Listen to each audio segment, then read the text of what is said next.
Like the kind of the doghouse. This past weekend, Anthony Joshua absolutely destroyed Otto Wallin. I think it was in the 4th round with Wallin retiring on the stool, and it was the best that Joshua has looked for years, and I would say the best he has looked since he fought Dillian Whyte. I know he fought Klitschko in the meantime, and he looked good, and he's had some knockouts since then. But for me, I don't think Joshua has looked that fantastic in any of his fights recently.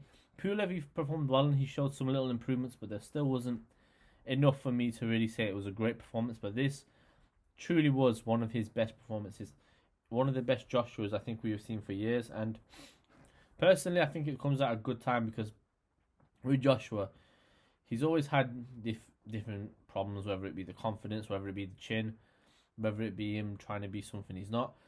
Ultimately, I think this performance here showed that there is still the dog in there, and he was mean in this fight, which is what I feel is the biggest thing I take away from him. Coming into the fight on his walkout, how he looked in the ring before they did the whole ceremonials, he looked like he really wanted to take Wallin's head off. Now, could be a few reasons for this. One reason it could be Ben Davison, and maybe working with Ben is giving him that confidence. Because I do think the way Ben Davison communicates with his fighters and the way Joshua is, I do think that just from a purely outside point of view, it does feel like those two would have a good bond.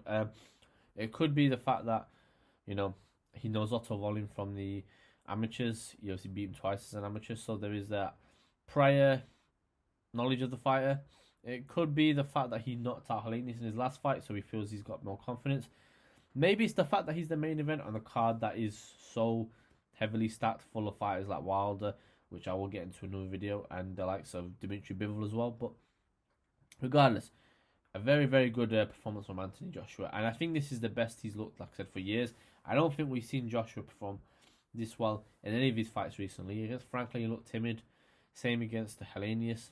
This fight is his 3rd win of 2023, and I think he looked as good as I've seen him for years. And I think this is partly, I think there's a different things. I think Ben Davison seemingly has helped him a lot, and I also think activity has helped him. This is his 3rd time he's fought this year, and Joshua has never been a really active fighter. Don't get me wrong, 2020-21, it was COVID that kind of messed everybody up, but even then, he only used to fight once or twice a year, and there'd be long gaps in between these fights.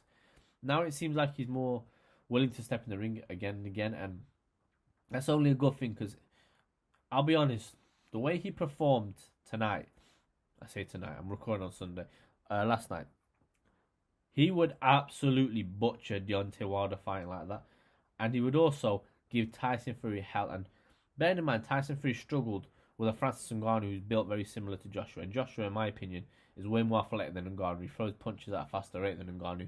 I think he gives a lot of promise to a lot of fighters, and I feel Anthony Joshua, after beating Wallin, and bear in mind this is an Otto Wallin that Tyson Fury went absolutely life and death with, a Tyson Fury that looked like he'd been bitten by a shark, had blood all over the place. Joshua dispatched of him with ease, and I'm going to do, maybe I don't know when, a video on Tyson Fury's resume, because that Day of Reckoning card really exposed, I think, a lot of holes in Tyson Fury's resume, and a lot of what he's always been saying about how Wilder's the best guy after him and how Wallin's a horrible fight. Both of those things got disproved on that night. And I think for Joshua, though, he was putting his punches together while he was stepping forward. He was aggressive on the front foot. He didn't look afraid. And to me, the biggest, I would say, thing for Joshua that really gave me a lot of encouragement for him and going in his career going forward is that a lot of the time with Joshua, he looks like he's almost afraid to get hit. He is relatively chinny, I think, for how heavyweights usually are. But one thing about that, I don't actually think it's that he's got a terrible chin per se. I think he is chinny. Don't get it twisted. Usyk was able to hurt him, but I think with Joshua, a lot of it is mental. In this fight, though, and I give him respect, he was walking forward. He was getting hit, Joshua, but it didn't affect him. He was shaking off those shots like they were nothing, and he was just marching forward. And honestly, I don't think I've really seen Joshua as fearless as I was tonight. And I keep saying tonight, they was last night. And honestly, I think maybe yes, Wallin doesn't hit hard. Don't get it twisted, but the fact that he was able to walk through his punches and go forward, I think this is a great springboard for Joshua now. And in terms of what's next for him, personally, I was thinking about this. Ngannou would be the best financial decision. He can't fight one of Fury or Usyk because they're both fighting each other. Wilder, I still want to see that fight. I think the boxing world needs to see that fight. I think if they fought now, Joshua would knock Wilder out within 3 or 4 rounds based on what the Joshua we saw and the Wilder we saw. But in terms of other guys, I personally think if he wants to stay active, he's going to fight the big fights all the time. So I would say next year, maybe plot a course for potentially, I don't know in which order you want to do this. I would say you fight Ngannou, you fight Zhang, and potentially see if you can get one of Fury or Usyk. I think it's more likely that if Fury was to get the win, you get that fight, because I don't think Usyk is really going to be interested in fighting Joshua for a third time. And also, I mean, somewhat Filip Hrgovic as well, that they could be end up fighting for the vacant IBF belt, because I do think it's going to be vacated eventually. So I personally would like to see that fight. I think Joshua would beat Hrgovic same way. I think Joshua beats, to be honest, majority of his heavyweights. The only one who I think gives him real problems is Usyk. Even Fury. The Fury of a few years ago, don't get twisted, would give Joshua all kinds of problems. But this Tyson Fury now is not the same one. He's slower. He plods forward. He doesn't move his feet. His feet are nowhere near as quick. I think the weight, don't get me wrong, I know he's never been physically the most perfect heavyweight, but I do think now it's starting to affect him, because now he doesn't look nowhere near as slim as he used to. And I think Fury's declining. I do think that. And I think him and Usyk is going to be a hard fight. And I do think he's going to struggle badly in that fight, Fury. However, I think Joshua, the way he performed here, I think now people will be more interested to see him and Fury. And I feel it's the fight that the British public want. And even though boxing is bigger than just being in Great Britain, ultimately these guys are both English. And I feel like this is the fight that would really cement both guys' legacy. And I think for Joshua, I would still try and get Wilder. I think Wilder wouldn't hate the payday that he would get fighting Joshua. Ultimately, both these guys were supposed to win, and then the fight was supposed to be next year. But I still would like to see it personally. Joshua barely took any damage in this fight. It looked like he hadn't even been in a fight. And to me, I feel Joshua now would be able to fight. Not early next year, but about, I would say, April time or March time. I feel Joshua would definitely be more than ready. But we'll see. I feel that I think Joshua really is he's a fighter he always is kind of split public opinion, but to be honest, that performance there, the way he dispatched of Wallin, if you look at Joshua's resume, you look at Parker, you look at Wallin, you look at Andy Ruiz, you look at Dylan White, you look at Vladimir Klitschko, you look at Pulev isn't great, I know. These guys might not be a lot, that's Povetkin. All Joshua is missing is that one elite name on his resume, and then I think he's got the best resume of any heavyweight out there. Wilder has fought nothing but bums in his career. Ortiz is the only half-decent fighter he fought, and Ortiz gave him problems. He fought Fury, and he did well in the third fight, but Fury beat him 3 times. The first time they had to gift him a decision and a draw. Fury only ever fights great fighters, or he fights guys who are just very weak. You look at Fury's last few fights. He fought Ngannou his last fight, an MMA fighter who gave him a hell of a lot of problems. He then fought Derek Chisora, fighting Dylan White. Again, Chisora and Ngannou are Fury's last 2 fights. Josh was Hellenius and Wallin.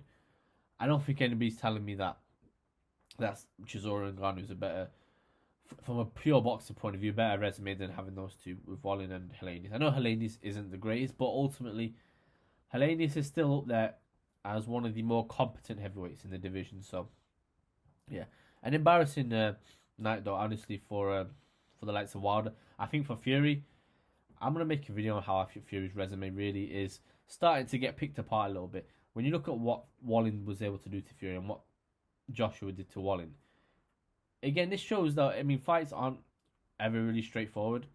I think you look at what Joseph Parker did to Wilder, beat him, I would say, way more easy than what Fury did, especially in that third fight. But I don't see any world where Parker beats Fury. So again, this styles makes fights, as we all know. And I feel as if Joshua, though, seems to have got his mojo back. He seems to have his confidence back. I think he looked excellent.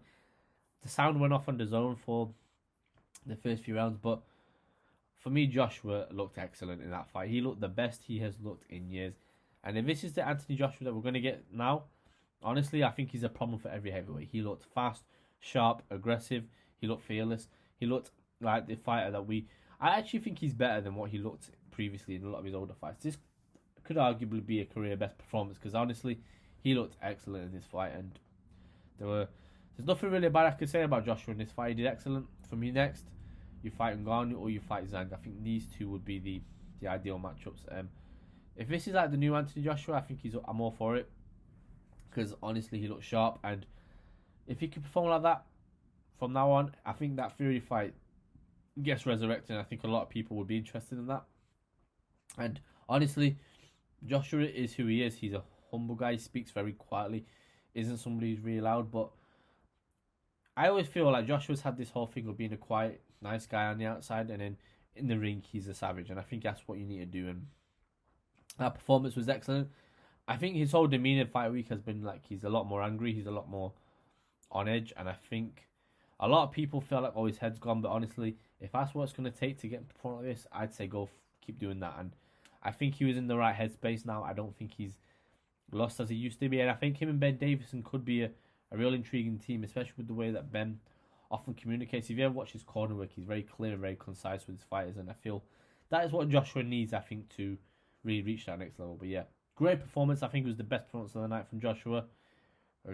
Fantastic to see him back on the heavyweight scene. And I think if he can get them belts back, I think even though people kind of laugh at him, I think if he can continue to build on this, I still think Anthony Joshua, when it's all said and done, could be still known as the best heavyweight of his generation. He just needs to get that big win over Fury and Usyk as well. But I feel Usyk will probably retire. I think Usyk beats Fury twice and retires personally, but my thoughts could change. I don't know, closer to the fight, but that's just it.